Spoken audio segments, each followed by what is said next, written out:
সালাতে দোয়া কবুল হয়। সালাতে দোয়া কবুলের 3 জায়গা। একটা হচ্ছে তাকবীরে তাহরিমার পরে আমরা সানা পড়ি না, আমরা তো একটা পড়ি। আল্লাহর হাবিব সুন্নাহ এবং নফল নামাজে আরো পড়তেন সানা, ওই দোয়া কবুল হয়। 2 নম্বর জায়গা সালাতে সেজদায় পড়ে দোয়া করলে কবুল হয়।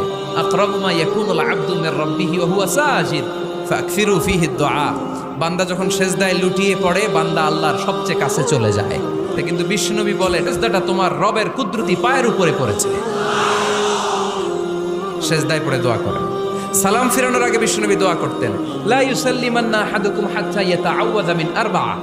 আল্লাহর হাবিব বললেন, 4 জিনিস থেকে পানাহানা আছে, আমার কোন উম্মত যেন সালাম না ফিরায়। তারা যেন পড়ে, আল্লাহুম্মা ইন্নী আউযু বিকা মিন আযাবিল কবর, আউযু বিকা মিন আযাবি জাহান্নাম, আউযু বিকা মিন ফিতনাতিল মাহইয়া ওয়াল মামাত, আউযু বিকা মিন ফিতনাতিল মাসিহিদ দাজ্জাল।